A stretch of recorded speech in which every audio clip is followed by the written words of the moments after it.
I found that nothing in life is worthwhile unless you take risks. Nothing. Nelson Mandela said there is no passion to be found playing small and settling for a life that's less than the one you're capable of living. Now I'm sure in your experiences in school and applying to college and picking your major and deciding what you want to do with life, I'm sure people have told you to make sure you have something to fall back on. Make sure you got something to fall back on, honey, but I never understood that concept. Having something to fall back on. If I'm going to fall, I don't want to fall back on anything. I want to fall forward. I figure at least this way I'll see what I'm going to hit. Without consistency, you'll never finish. So do what you feel passionate about.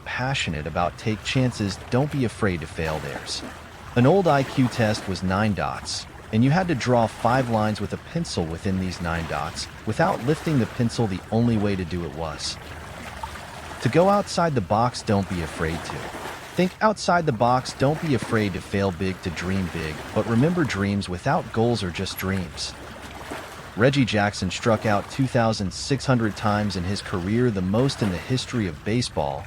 But you don't hear about the strikeouts. People remember the home runs. Fall forward. Thomas Edison conducted 1,000 failed experiments. Did you know that? I didn't know that, because the 1,001st was the light bulb. Fall forward. Every failed experiment is one step closer to success. Got to take risks, and I'm sure you've probably heard that before, but I want to talk to you about why that's so important. You will fail at some point in your life. That you will lose. You will embarrass yourself. You will suck at something. There's no doubt about it. And I know that's probably not a traditional message for a graduation ceremony, but hey, I'm telling you, embrace it, because it's inevitable in the acting business. You fail all the time. Early on in my career, I auditioned for a part in a Broadway musical. Perfect role for me, I thought. Except for the fact that I can't sing, I didn't get the job. But here's the thing, I didn't quit, I didn't fall back. I walked out of there to prepare for the next audition, and the next audition, and the next audition. I prayed, and I prayed, but I continued to fail. And fail, but it didn't matter, because you know what? There's an old saying, you hang around the barber shop long enough, sooner or later you're gonna get a haircut, so you will catch a break. And I did catch a break. Last year I did a play called Fences on Broadway, but here's the kicker. It was at the Court Theater. It was at the same theater that I failed that first audition 30 years prior. The point is, every graduate here today has the training and the talent to succeed, but do you have the guts to fail? If you don't fail, you're not even trying.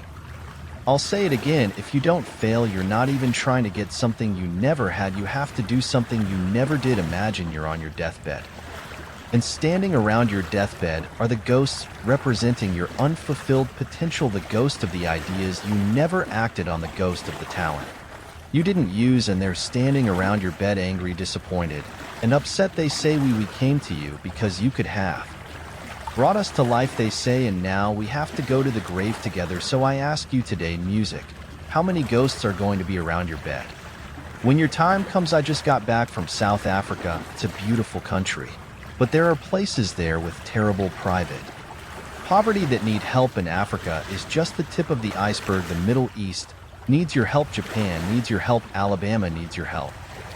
Tennessee needs your help. Louisiana needs your help. Philadelphia needs your help. The world needs a lot, and we need it from you. We really do. We need it from you, young people. I mean, I'm not speaking for the rest of us up here, but I know I'm getting a little grayer. We need it from you, the young people, because remember this.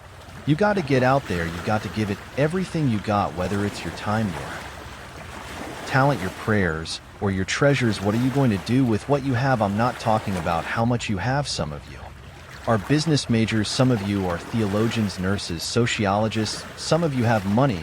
Some of you have patience. Some of you have kindness. Some of you have loved. Some of you have the gift of long suffering. Whatever it is, whatever your gift is, what are you going to do with what you have? All right, now here's my last point about failure. Sometimes it's the best way to figure out where you're going. Your life will never be a straight path. I began at Fordham University as a pre-med student. I took a course called the Cardiac Morphogenesis. I couldn't read it, I couldn't say it, I surely couldn't pass it. So then I decided to go into pre-law, then journalism, and with no academic focus, my grades took off in their own direction. I was a 1 8. In the university very politely suggested that it might be GPA better to take some time off. I was 20 years old, I was at my lowest point, and then one day. And I remember the exact day, March 27th, 1975, I was helping my mother in her beauty shop. My mother owned a beauty shop up in Mount Vernon. And there was this older woman who was considered one of the elders in the town, and I didn't know her personally, but I was looking in the mirror. And every time I looked in the mirror, I could see her behind me, and she was staring at me. She just kept looking at me every time I looked at her. She kept giving me these strange looks, so she finally took the dryer off her head and she said something I'll never forget. She said, "Young boy, I have a prophecy, a spiritual prophecy." She said, "You are going to travel the world and speak to millions of people, and in the years that follow, just as that woman prophesies, I have traveled the world, and I have spoken to millions of people through my movies, millions who up until this day couldn't see me, who up till this day I couldn't see while I was talking to them, and they couldn't see me, they could only see the movie, they couldn't see the real me. But I see youth today, and I'm encouraged by what I see, I'm strengthened by what I see, because taking risk is not just about going for a job, it's also about knowing what you know, and what you don't know. It's about being open to people and to ideas, the chances you take, the people you meet, the people you love, the faith that you have. That's what's going to define you. Never be discouraged, never hold back. Give everything you got, and when you fall throughout life, remember this: fall forward you